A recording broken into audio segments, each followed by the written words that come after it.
Bonjour et bienvenue à cette nouvelle vidéo sur votre chaîne Immigration Linasa. Aujourd'hui, une très bonne nouvelle concernant les résidents temporaires du Canada, soit les travailleurs temporaires ou les étudiants étrangers. En effet, M. Marco Mendicino, le ministre de l'Immigration, des Réfugiés et de la Citoyenneté canadienne, a annoncé il y a une semaine, soit le 14 avril 2021, 6 nouveaux programmes dans le cadre de la politique d'intérêt public temporaire et visant à faciliter l'octroi de la résidence permanente aux étrangers qui se trouvent actuellement au Canada. Cela va permettre à plus de 90 000 résidents temporaires, je dis bien 90 000 personnes, d'accéder à la résidence permanente canadienne, dont 20 000 travailleurs dans le domaine ou les domaines de la santé, et on parle de 40 professions reliées à la santé, 30 000 postes dans les autres emplois qui sont reliés à des services jugés essentiels, et on parle ici de 95 professions. Vous pouvez consulter la liste de ces emplois ou de ces professions dans l'annexe A et l'annexe B que je mettrai disponible dans la boîte de description. Il y a encore 40 000 étudiants étrangers diplômés du Canada. Par contre, pour les francophones c'est-à-dire qu'ils soient des étudiants étrangers ou des travailleurs temporaires, il n'y aura pas de quota. C'est très important. Donc, il n'y aura pas de quota ni de plafond pour les travailleurs et les étudiants étrangers. Autrement dit, tous les étudiants étrangers ou diplômés du Canada et les travailleurs temporaires qui répondent aux exigences auront la possibilité d'accéder à la résidence permanente. Les 6 programmes en question, donc ça concerne les travailleurs dans les domaines de la santé francophones et non francophones, les travailleurs dans les autres services jugés essentiels, qu'ils soient francophones ou non francophones, ainsi que les diplômés ou les étudiants étrangers diplômés du Canada, qu'ils soient francophones ou non francophones. Alors pour les conditions d'éligibilité ou les conditions d'admissibilité pour les travailleurs qui soient dans le domaine de la santé ou dans les autres domaines qui sont jugés essentiels. Alors la première condition, c'est qu'il doit résider actuellement au Canada. Autrement dit, les résidents qui sont à l'extérieur du Canada, même s'ils ont l'expérience ou même s'ils étaient étudiants, donc n'auront pas malheureusement cette chance. La deuxième condition, c'est d'avoir une année d'expérience. Donc une année d'expérience à temps plein durant les 3 dernières années. Donc soit ils ont travaillé au moins une année à temps plein, on parle de 30 heures minimum par semaine, ou ça peut être aussi ils travaillent à temps partiel, mais ils ont pu quand même accumuler les fameuses 1560 heures d'emploi. La quatrième condition, c'est le statut légal au Canada. Donc, ces travailleurs doivent avoir un statut légal au moment de la présentation de leur demande.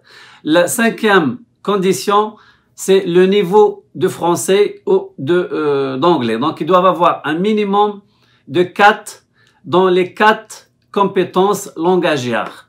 Je répète. Donc, pour rappel, donc pour les niveaux de français ou d'anglais, donc ils doivent avoir un niveau de 4, que ce soit dans la compréhension écrite et orale, mais aussi dans l'expression orale et écrite.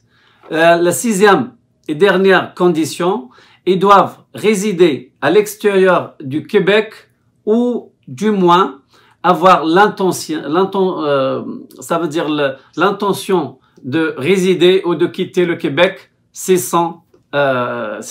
habite actuellement au Québec.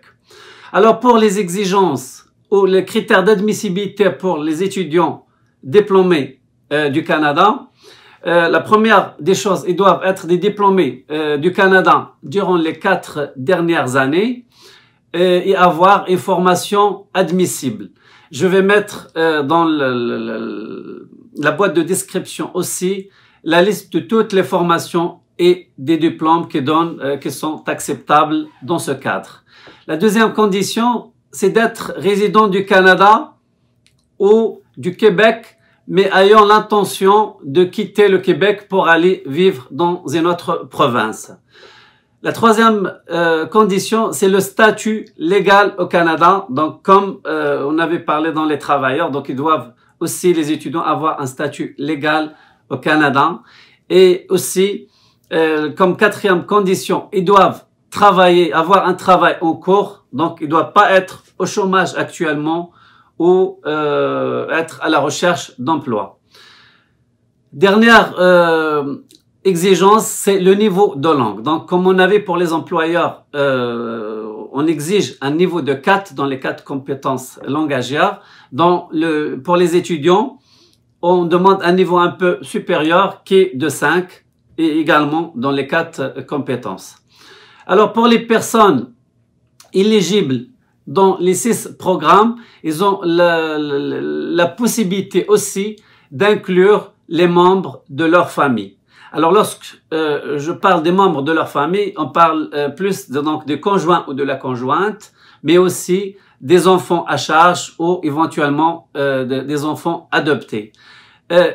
Ces enfants ou ces membres de la famille, ils doivent être à l'intérieur du Canada au moment de la présentation de la demande de résidence permanente ou même à l'extérieur du Canada s'ils respectent certaines conditions ou certaines exigences. Alors, pour rappel, cette politique, ces 6 programmes qui seront en vigueur à partir du 6 mai 2021 et jusqu'au 5 novembre 2021, soit pour une période de 6 mois. La transmission des documents se fera en ligne c'est-à-dire pour demander la résidence permanente. Donc, il y a une plateforme en ligne qui va servir pour présenter la demande de résidence permanente. Et à ce propos-là, j'invite tous les étudiants étrangers et tous les travailleurs temporaires étrangers à préparer leur dossier et commencer par surtout prendre des rendez-vous pour passer leur test de français ou d'anglais s'il y a lieu, mais aussi préparer tous les autres documents nécessaires comme leur diplôme, le relevé de notes, les lettres d'emploi ou les certificats de travail qui justifient leur expérience de travail, mais aussi preuve de leur statut au Canada et ainsi de suite. Alors, je vais juste revenir sur un point. Donc, comme je disais, pour les francophones, qu'ils soient travailleurs ou étudiants, il n'y a pas de quota, il n'y a pas de plafond.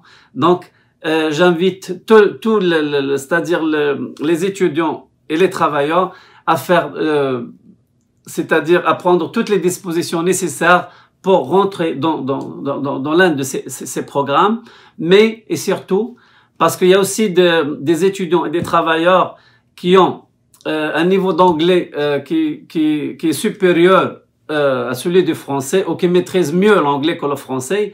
Pour ces derniers-là, et c'est très important qu'ils fassent, c'est-à-dire qu'ils commencent la procédure assez vite, parce que, comme vous le savez, il y a beaucoup de communautés étrangères ici au Canada qui parlent donc anglais. Donc, et comme il y a un quota, il y a un plafond à ces candidats, donc j'imagine que ce programme va se fermer assez rapidement, peut-être dans quelques semaines, je ne sais pas, quelques jours, quelques semaines, étant donné le nombre de résidents temporaires étrangers qui sont non francophones au Canada.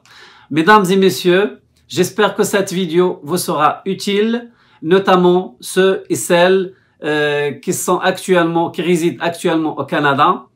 Nous aurons sûrement des vidéos dans les prochaines semaines pour revenir sur ces détails et expliquer certaines informations en attendant d'avoir plus d'éclaircissement à ce niveau.